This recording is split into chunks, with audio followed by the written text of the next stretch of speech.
Hello guys, magandang araw.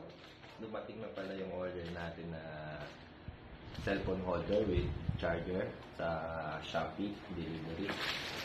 So, in-open na siya, ginupit ko na kanina, dinignan ko muna kung okay.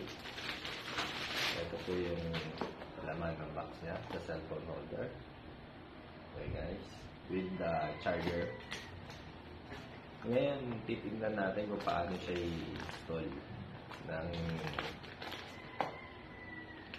yung outlet niya sa i-install kumaya sa MIUI 125. Ito po yung ano niya guys, may papakita ko po sa inyo paano siya i-install. Ito pa, siguro mas maganda kung ilalagay natin siya sa outlet ng susian para pag naka-on yung motor, on din siya. Ngayon, pag nakapatay yung susian sa naka-off din yung natin para for safety, para kahit nakapatay yung motor, hindi siya makukuha ng power supply. Okay guys? Eto na guys, ayusin muna natin ang ating motor bago natin gawin at ilagay ang cellphone holder. Ayan, medyo masikip yung garahe. Binuhat ko na lang muna yung likuran. Ayan. Hanggang sa maipesto natin ang ating MIUI 125.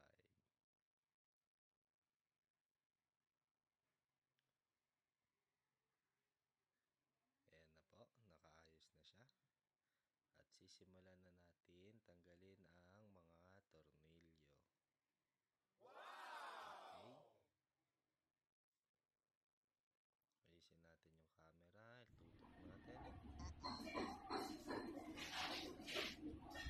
Tools para matanggal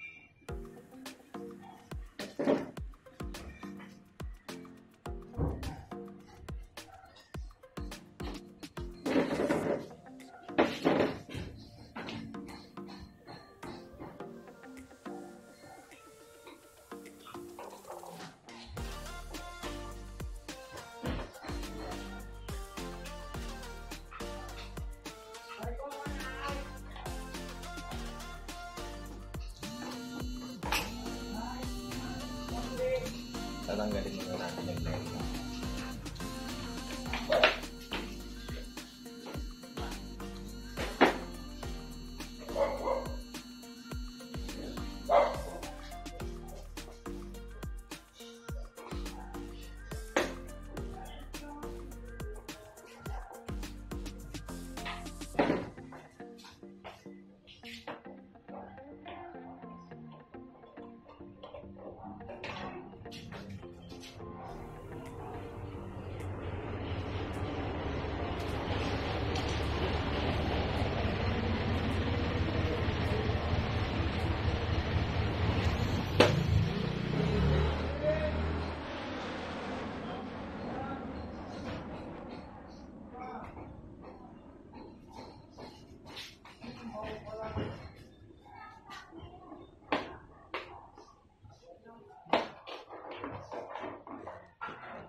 natanggal nyo na to, magiging okay na yan.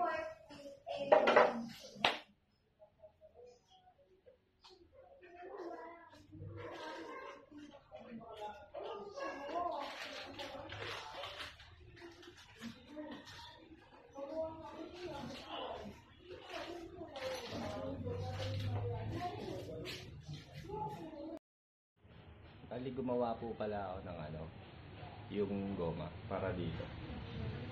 Kasi hindi po siya fit. Hindi po siya fit dito. Pag nilagay, may siya, may spacing pa rin. So para maging fit siya, gumawa ko ng goma. Improvise ko lang po ito. Baka gusto niya rin gumawa. Ifinit ko lang po siya. Magiging ganito siya. Ayan po. Okay guys.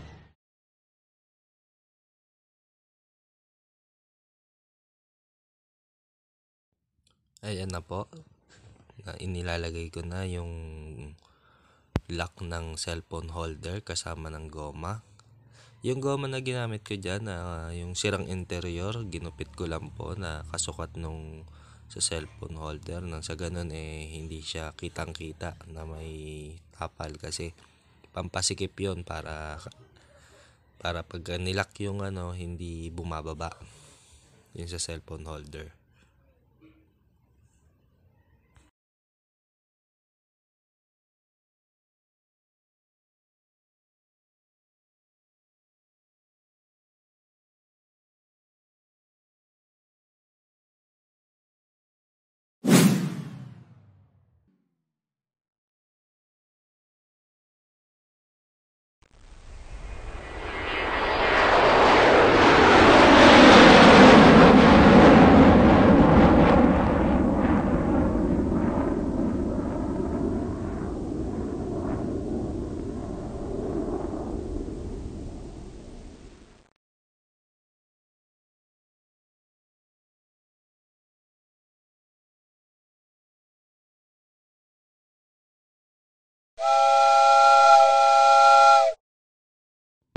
Ayan guys, kailangan lang talaga natin hanapin yung tamang pwesto ng paglalagay ng goma para sumikip yung ating lock sa cellphone holder, kasi kailangan masikip yan, dahil kung hindi, babagsak lang yan tuwing ilalagay mo yung ating cellphone. Kailangan natin makuha yung tamang location nung nung sukat niya doon sa bracket. Hanapin lang natin kung saan tayo magiging komportable at magiging maayos yung ating paglalagyan.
Ayan, kailangan lang natin balatan yung wire para sa kakabitan ng negative at positive wire.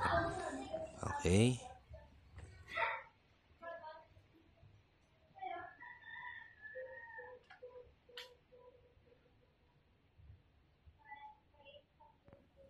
Ikakabit natin yung positive wire, yung kulay pula, dito sa kulay brown na outlet. Doon natin siya itatap. Itatap natin yan doon sa may ignition. Dalawa po yan. Pwede natin ikabit dito sa may ignition mismo, sa marami, dyan sa may kulay pula. At pwede rin naman po dito sa kabila, yan sa hinahawakan ko. Yan, dyan po ako nag-tap. Tapos yung negative wire, yung kulay itim, yan po yung tinatawag na body ground. Doon po natin yung ilalagay dun sa may tornilyo na may disin na nakabit sa bakal. Yan, doon na lang po natin siya itatap. Kahit saan naman po siya kasi na body ground, basta bakal na pwede niyang makakuha na ng negative ground na yan po.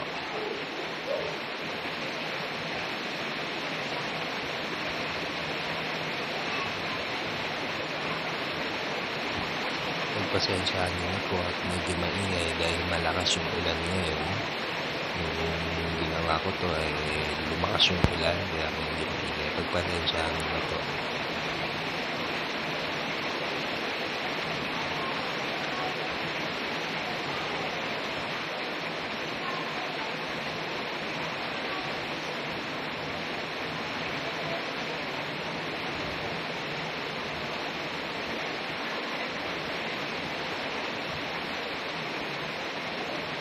Ayan na, nakakabit na siya.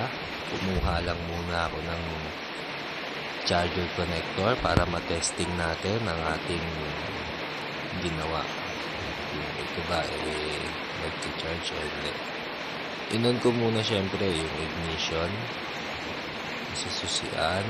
On muna natin yan para malaman natin kung ito ba nag-charge talaga. Kailangan naka-on siya kasi pag naka-off siya, hindi yan gagana. Naka-on yung susian. Ayan po. Kita naman na nag-charge. Okay, nice. Nag-charge.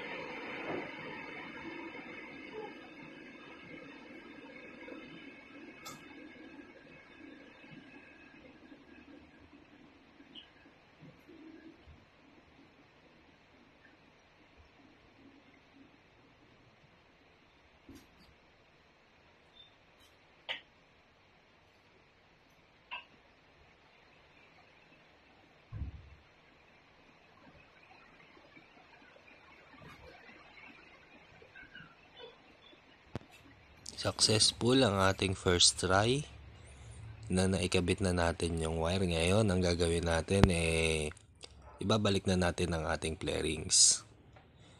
Ayan na. Dahan-dahan natin siyang ibalik para hindi siya mabasag yung ating flarings.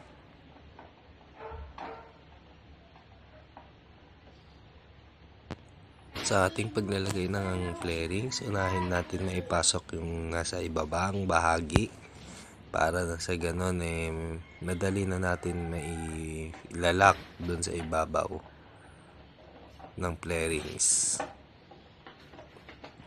Ayan, dahan-dahanin lang natin para hindi ito magasgasan at mabungi yung mga lock.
Anong kulay ng pajama ko?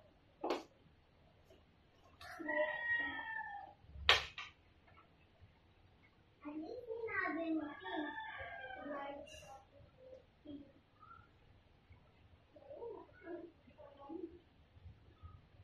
Anong kulay ng damit mo?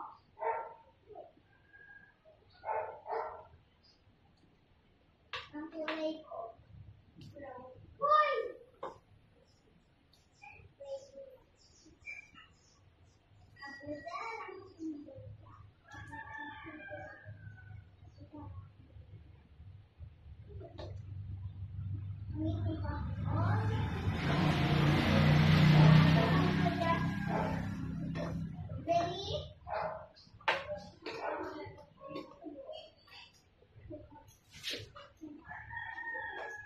Spiders, can you please get it out of my...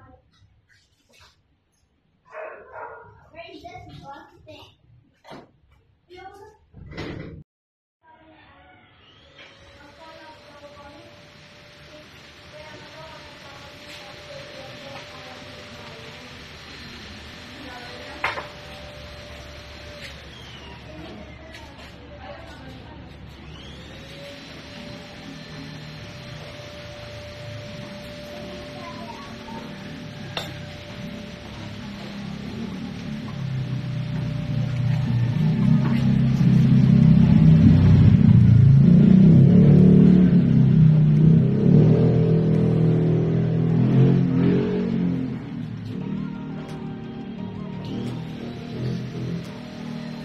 Gumagana.